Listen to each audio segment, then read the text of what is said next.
नमस्कार, मैं हूं रंजीत कुमार और शुरू हो चुका है देश का मूड मीटर। उत्तर प्रदेश और उत्तराखंड दोनों ही राज्यों में कांवड़ यात्रा शुरू होने में बस अब कुछ गिनती के दिन बाकी हैं और उससे पहले ही सियासी और धार्मिक तनाव बढ़ गया है। यूपी की तरह उत्तराखंड सरकार ने भी कांवड़ मार्ग पर होटल और ढाबा संचालकों का नाम लिखने का आदेश जारी कर दिया है। उत्तराखंड सरकार के आदेश में यह साफ कहा गया है कि कांवड़ रूट पर दुकानदारों को अपनी दुकान के आगे लाइसेंस नंबर और आधार कार्ड साथ रखना पड़ेगा और साथ में चिपकाना पड़ेगा। बीते साल भी सरकार ने इसी तरीके का फैसला लिया था, लेकिन सुप्रीम कोर्ट के आदेश के बाद सरकार को अपने फैसले पर यू टर्न लेना पड़ा था। हालांकि इस बार फिर से सरकार ने ऐसा ही किया है और मुख्यमंत्री पुष्कर सिंह धामी ने खुद इसके पीछे जो वजह बताई है, एक बार पहले आप उसको सुनिए। जो रास्ते भर में जो दुकानदार होते हैं, खाद्य सामग्री जहाँ खाना मिलता है वो सब शुद्ध होना चाहिए और कहीं किसी प्रकार की मिलावट ना हो। पिछले समय में थूक जहाज जैसी घटनाएं आई थी और भोजन को, खाद्य पदार्थों को इस प्रकार से अशुद्ध करना किसी भी कीमत पर देवभूमि में बर्दाश्त नहीं किया जाएगा। मैं गणेश जोशी हूँ, तो मैं गणेश खान थोड़ी देख लूँगा। अगर मुख्यमंत्री जी ने कहा है तो बिल्कुल सही कहा है और लोगों को इसका पालन करने चाहिए, क्योंकि बीच में प्रकार की घटनाएं घटी हैं कि खाने में थूकना, अन्य प्रकार की घटनाएं, उसके लिए अपनी पहचान, अपना पहचान पत्र होना बहुत जरूरी है। तो कांवड़ यात्रा से जुड़ी आस्था, विश्वास और पवित्रता को देखते हुए योगी सरकार पहले से ही काफी सख्ती बरतती रही है और इस बार कांवड़ यात्रा से पहले सभी कांवड़ मार्गों पर खुले में मांस बेचने पर पूरी तरीके से रोक लगा दी गई है। तो सिर्फ उत्तराखंड ही नहीं बल्कि उत्तर प्रदेश सरकार भी पहले की तरह ही इस बार भी सख्ती बरत रही है। साथ ही हर दुकानदार को अपने नाम, पते और मोबाइल नंबर भी लिखने को कहा गया है। यह पहली बार नहीं है जब योगी सरकार ने कांवड़ यात्रा के दौरान सख्ती दिखाई है। साल 2022 में मांस और शराब की बिक्री पर रोक लगा दी गई थी। उसके बाद साल 2023 में खुले में मांस बेचने पर पाबंदी लगी और साल 2024 में नेम प्लेट वाला आदेश आया था, जिस पर सुप्रीम कोर्ट ने एक तरीके से रोक लगा दिया था। हालांकि 24 सितंबर 2024 को सीएम योगी आदित्यनाथ ने एक और आदेश जारी किया था और इस बार जो राज्य भर में ये आदेश दे दिया गया था इसके जरिए कि जो रेस्टोरेंट, होटल और ढाबे के मालिक होंगे वो अपने मैनेजर समेत, अपने कर्मचारियों समेत सारा नाम पता सबका लिखकर वहां दर्शाएंगे। अब 2025 में यात्रा से पहले सरकार फिर से पुराने तेवर में। लेकिन जैसे जैसे कांवड़ यात्रा की तारीख नजदीक आ रही है, योगी सरकार के इन फैसलों को लेकर तीखे रिएक्शंस देखने को मिल रहे हैं। इंडियन यूनियन मुस्लिम लीग योगी सरकार के ऊपर मुस्लिम विरोधी एजेंडा चलाने और लोगों को भड़काने का आरोप लगा रही है। पार्टी के राष्ट्रीय अध्यक्ष मौलाना कौसर हयात ने यहां तक कह दिया कि कांवड़ यात्रा पर जो लोग निकलते हैं वो हमसे ज्यादा मांस खाते हैं। दूसरी तरफ कुछ हिंदू संगठन हैं जो कि चेकिंग अभियान चलाने में जुटे हुए हैं और यूपी के मुजफ्फरनगर जिले में स्वामी यशवीर महाराज के लोग कांवड़ यात्रा मार्ग में दुकानों, ढाबों और होटलों की चेकिंग में बाकायदा जुटे हुए कि कहीं कोई फर्जी नाम पते से अपनी दुकान तो नहीं चला रहा। हिंदू वीर संगठन के इस अभियान को लेकर अब एक नया बखेड़ा शुरू हो गया। संगठन के कार्यकर्ताओं के खिलाफ मुकदमा दर्ज कराया गया है कि पहचान साबित करने के लिए एक दुकानदार की पैंट उतरवाने की कोशिश की गई।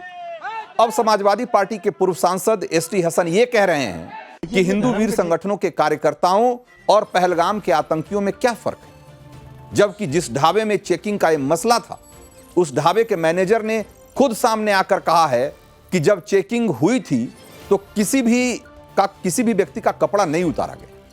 हां, मैनेजर ने जरूर बताया कि हिंदू नाम वाले ढाबे के मुस्लिम मालिक को लेकर उसने सभी लोगों को सच्चाई बता दी थी और इसीलिए उसे मालिक ने अपने साथियों के साथ मिलकर पीटा भी था। जरा उसका पहले बयान सुनिए, उसके बाद इसके आगे की कहानी आपको बताऊं। जो हिंदू मुसलमान करके यहाँ की आबादी को बांटना चाहते हैं और आबादी बढ़ने के बाद देश कमजोर हो, इनका एक एजेंडा है।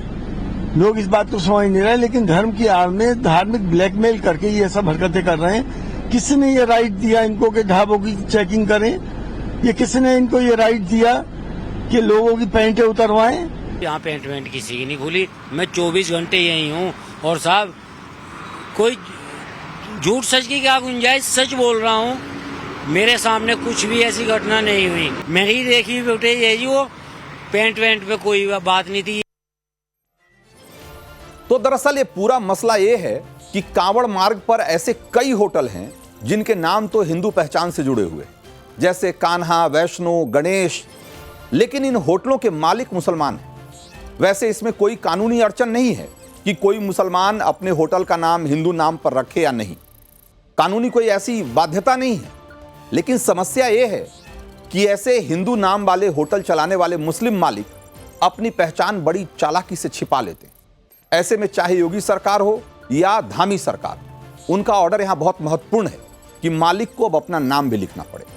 अब एक कांवड़ियों पर निर्भर करेगा कि वो किसी साबिर के कान्हा ढाबे में जाएंगे या नहीं, या दानिश की कान्हा कन्फेक्शनरी से सामान खरीदेंगे या नहीं। यहां एक बात और समझिए, यहां एक कोई कह सकता है कि 2 पैसे कमाने के लिए मुसलमान अगर अपनी पहचान छिपा लेता है या अपना नाम नहीं बताता है तो इसमें किसी को क्या दिक्कत होनी चाहिए। यहां पर यह समझना बहुत जरूरी है कि कांवड़ यात्रा आस्था और विश्वास के साथ साथ पवित्रता और स्वच्छता से जुड़ा हुआ है, और हिंदू और मुस्लिम इन दोनों धर्मों में पवित्रता और शुद्धता को लेकर जो बुनियादी कॉन्सेप्ट है वो बहुत अलग अलग है। यहां पर अगर ये कहा जा रहा है कि मुसलमान ढाबा मालिक या होटल मालिक को अपनी पहचान बतानी चाहिए क्योंकि ये कांवड़ियों की आस्था का मामला है, उनकी पवित्रता और शुद्धता की जो उनकी मान्यता है उससे जुड़ा हुआ मामला है, तो यहां पर यह समझना होगा कि यहां किसी मुसलमान को यह नहीं कहा जा रहा है कि वो अशुद्ध है या वो अनहाइजेनिक है या वो खाना बनाने में हाइजीन का ध्यान नहीं रखते। इस तरह की बात नहीं है। महत्वपूर्ण बात यह है कि हिंदू और इस्लाम दोनों धर्मों में स्वच्छता का और जो पवित्रता का कॉन्सेप्ट है वो बिल्कुल अलग है। कांवड़ यात्रा में पवित्रता बहुत महत्वपूर्ण है। कांवड़िए शाकाहारी भोजन करते हैं, लेकिन इस्लाम में मांसाहार का उनकी मजहबी पवित्रता से कोई रिश्ता नहीं है। आप जानते होंगे कि रमजान के महीने में दिन भर उपवास रखने के बाद मुस्लिम इफ्तार में मांसाहार भी कर सकते हैं और करते हैं, लेकिन हिंदू धर्म में किसी भी धार्मिक यात्रा में या किसी भी तरह के उपवास में, किसी भी तरह के व्रत में, उसके पहले बाद में तो छोड़िए, उपवास तोड़ने में मांसाहार का तो सवाल ही नहीं उठता। इवन यहां तक कि उसके उपवास के पहले भी और कई बार तो 1 दिन पहले भी मांसाहार निषिद्ध होता है। लोग मांसाहार नहीं करते। ऐसे में ये सवाल लोगों के मन में उठता है और ये उठना स्वाभाविक है कि क्या किसी मुस्लिम ढाबे या होटल वाले से ये उम्मीद की जा सकती है क्या कि वो कांवड़ियों के लिए बनाए जा रहे भोजन में पवित्रता और शुद्धता का उसी रूप में ध्यान रखेंगे जैसा कि हिंदू धर्म की मान्यता कहती है।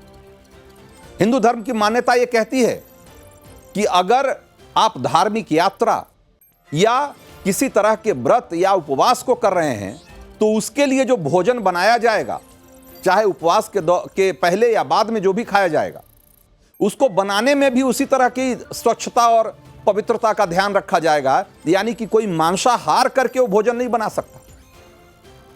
मांसाहार करने की बात तो छोड़िए, मांसाहार करने के बाद यानी मांस मछली खाने के बाद वो भोजन भी नहीं बना सकता जिसको कि एक व्रती या कोई उपवास करने वाला आदमी या स्त्री खाए। ऐसे में आप कैसे उम्मीद कर सकते हैं कि कोई मुसलमान जिसकी धार्मिक मान्यता इन सब चीजों से जुड़ी हुई नहीं है, उनके भोजन से जुड़ी हुई नहीं है, वो हिंदू धर्म की मान्यताओं के हिसाब से काम करेगा। हो सकता है, मैं ये नहीं कह रहा हूं कि सभी लोग ऐसा नहीं करेंगे या नहीं करते होंगे, बहुत मुमकिन है कि बहुत सारे मुसलमान इसका ध्यान रखते होंगे, लेकिन अगर कांवड़ियों के मन में ये सवाल है, ये संशय है कि पता नहीं उसे जो भोजन खिलाया जा रहा है उसे बनाने वाले आदमी ने उस पवित्रता और शुद्धता के उस कॉन्सेप्ट या उस मान्यता का ध्यान रखा होगा कि नहीं जो हम जिसको मानते हैं। अगर कोई कांवड़िया ऐसा सोचता है तो इसमें क्या गलत है? और कांवड़ियों के इस अधिकार की रक्षा के लिए अगर सरकार इस तरह का अगर कोई आदेश जारी करती है तो इसमें क्या गलत है? और इसको आप सोचिए कि पहलगाम की यात्रा के साथ या पहलगाम की आतंकवादी घटना के साथ इसको जोड़ा जा रहा है। एसटी हसन कह रहे हैं कि भाई पहलगाम में जो लोगों ने किया, आतंकवादियों ने किया, और यहां जो ढाबों और होटल मालिकों की पहचान की पड़ताल करने के लिए जिस तरीके से उनके पैंट उतारे जा रहे हैं, उसमें क्या अंतर है? एक बार जरा पहले आप सुनिए एसटी हसन को कि कैसे उन्होंने यहां जो होटल और ढाबों की पड़ताल की जा रही है, इस पड़ताल को उन्होंने पहलगाम की आतंकी घटना के साथ जोड़ा है। उसके बाद मैं बताऊंगा कि कैसे एक अलग तरह का नैरेटिव सेट करने की कोशिश की जा रही है इसके नाम। देखिए, ये धर्म के ठेकेदार नहीं है, ये देश के दुश्मनों से मिले हुए लोग हैं जो देश के अंदर शांति नहीं चाहते, जो हिंदू मुसलमान करके यहाँ की आबादी को बांटना चाहते हैं। किसने ये राइट दिया इनको कि ढाबों की चेकिंग करें? ये किसने इनको ये राइट दिया कि लोगों की पैंटें उतरवाएं? क्या इनमें और उन आतंकवादियों में कोई फर्क है जिन्होंने धर्म पूछ के पहलगाम के अंदर गोलियां मारी थी? तो एसटी हसन कह रहे हैं कि भाई जो पहलगाम में जो धर्म पूछकर गोली मार दी गई, उसकी तुलना वो ये कह रहे हैं कि भाई ये जो ढाबों पे जो चेकिंग कर रहे हैं उसमें और इसमें क्या अंतर है? भाई बहुत बुनियादी अंतर है, क्योंकि यहां किसी का मजहब पूछ के उसको गोली नहीं मारी जा रही, किसी की हत्या नहीं की जा रही है। ये बात सही है, ये बात सच है कि जो लोग ऐसा कर रहे हैं, चाहे वो हिंदू वीर संगठन हो या कोई और संगठन हो, उसको ऐसा करने का कोई अधिकार नहीं है। वो गैर कानूनी काम कर रहे हैं। अगर सरकार ने आदेश जारी किया है कि होटल और ढाबे मालिकों को अपनी पहचान उजागर करनी पड़ेगी और उनको अपनी पहचान सार्वजनिक करनी पड़ेगी, तो इस आदेश को इन्फोर्स करने का, इस आदेश को अमल में लाने का जो जिम्मा है, जो जिम्मेदारी है, वहां के प्रशासन पे है। वहां के स्थानीय प्रशासन की जवाबदेही है कि सरकार के इस आदेश का पालन करवाए। लेकिन कोई भी हिंदू संगठन या कोई भी किसी भी तरह का धार्मिक संगठन ये खुद से इस तरह के विजिलेंटिज्म को, उसको इसकी इजाजत नहीं दी जा सकती। तो हिंदू वीर संगठन जो कर रहे हैं वो ठीक है, वो गलत है, गैर कानूनी है और उनके खिलाफ कार्रवाई होनी चाहिए। उनके खिलाफ मुकदमा भी हुआ है और कुछ लोगों को नोटिस भी जारी किए गए हैं और हो सकता है उनकी गिरफ्तारी भी हो। लेकिन क्या इसकी तुलना आप पहलगाम में आतंकवादी घटना से कर सकते हैं? क्या जो लोग यहां इस जो कांवड़िए या कांवड़ियों के हक या उनके अधिकारों की रक्षा करने के लिए अगर कुछ धार्मिक संगठन लोगों की जांच पड़ताल कर रहे हैं, तो क्या आप उसकी तुलना एक ऐसी घटना से कर देंगे जिसमें कि लोगों का धर्म पूछकर उनको गोली मार दी गई थी?